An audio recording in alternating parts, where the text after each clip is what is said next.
On a Monday, it's time to get up, starting right now, revved up and ready to go from our Seaport studios. Greeny here, Rex is here, and the crew is ready to go as well. Dan Orlovsky with the professorial look, with the glasses. You know he's ready to teach some football, and RC is fired up and ready to go on this Monday, and we begin with what we are calling the game of the day, game of the night last night. It's the Packers, it's the Eagles. There's a minute left in the half where we pick it up, Dan, 7-3, 3rd and 4 for the Packers from the 26, and Rodgers is buying time. Yeah, this is vintage Aaron Rodgers. His offensive line gives him great protection. Then he allows that tight end really to just cross one side of the field to the other, and he finds him for a touchdown. 14-3 Green Bay at the half. Yet another tough afternoon for Carson Wentz. Dan, just off target.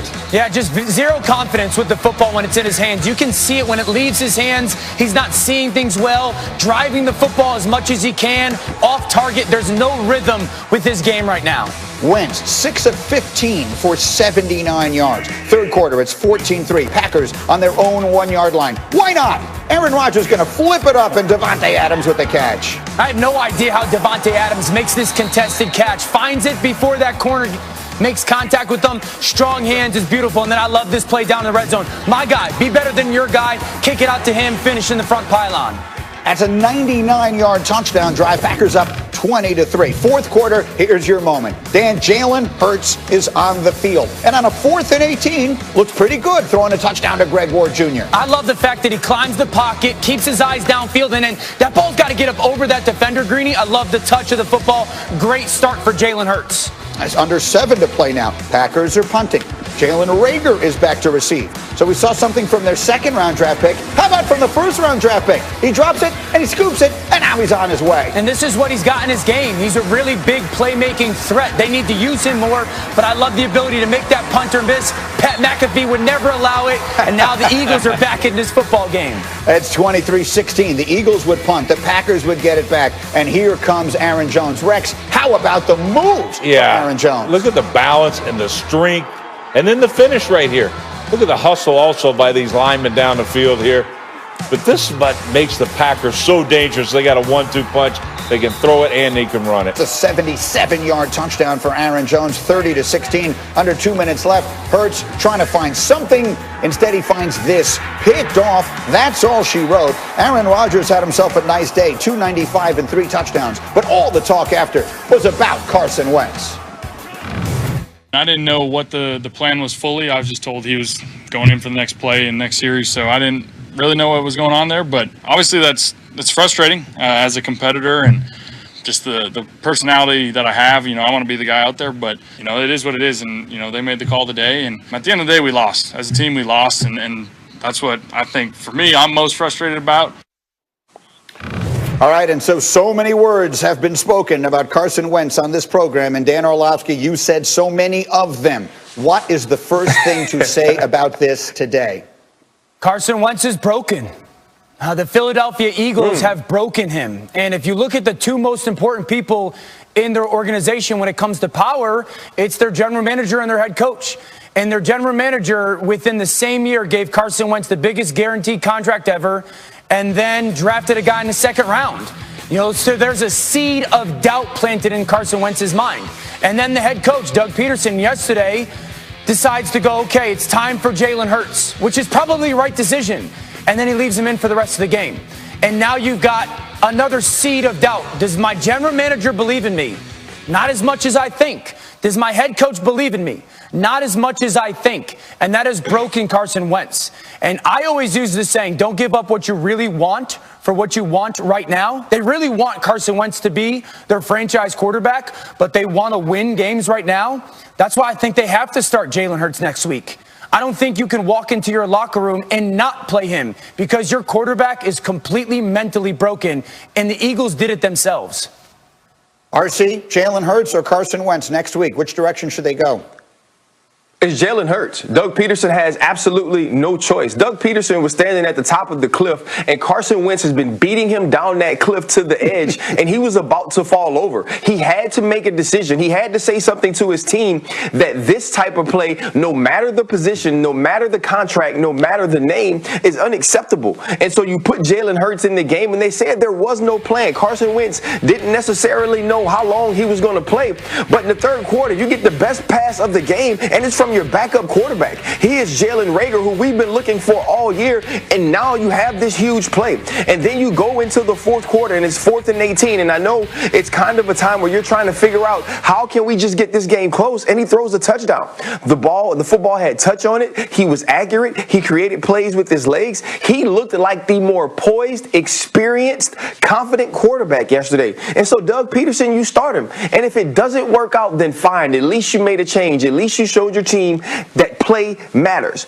And if it works out, then you have a decision to make in the future. But it's no decision to make about the quarterback of the Philadelphia Eagles next week, because that guy has to be Jalen Hurts.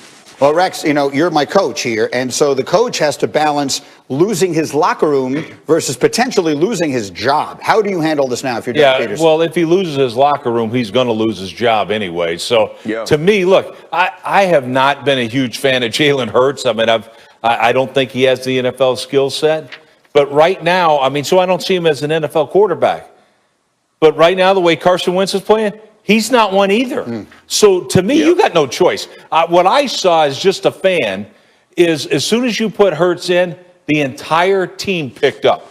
So that was a spark like, hey, we want this guy. And then when you hear, you see this, attitude by Carson Wentz and all that, I understand. Here's my sources tell me that he's a guy that knows it all in the locker room. Well, guess what? That doesn't fly. That means people want you benched. And that's what I don't think they have a choice. They got to go with Jalen Hurts.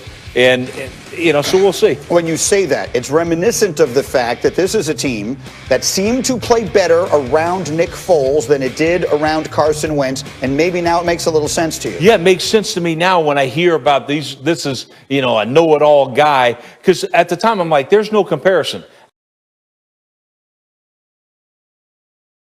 Athletically, Carson Wentz is exactly what you want as a quarterback.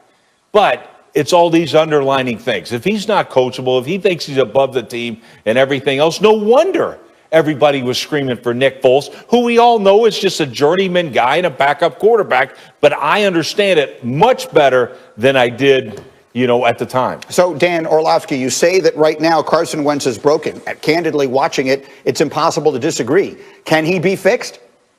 Oh, absolutely. The right people can absolutely fix Carson Wentz. But, Greeny, it's going to come to trust. And I think that's when I hear those post-game press conference comments from Carson Wentz going, I didn't really know the plan. I was told that Jalen Hurts might go in for that first play and then maybe a series. That's the biggest concern I have right now, because the question becomes, how does Carson Wentz ever trust, again, the general manager, Howie Roseman, and the head coach, Doug Pederson? How was there not the conversation of, hey, Carson, right now you're not playing good enough and our offense is struggling.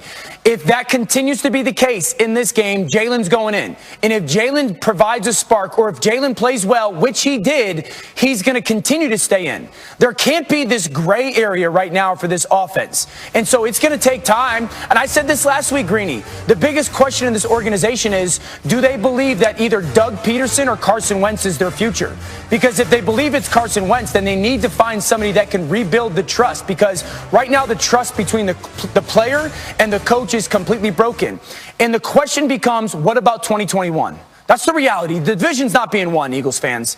What about 2021? Because if you move to Jalen Hurts for the next 4 games, I think 5 games or whatever's left, you bring into question 2021. I don't care about the money. I understand it's very difficult. But when you decide that it's time to move on, I don't know if you can bring back the guy that you benched with the same coaching staff.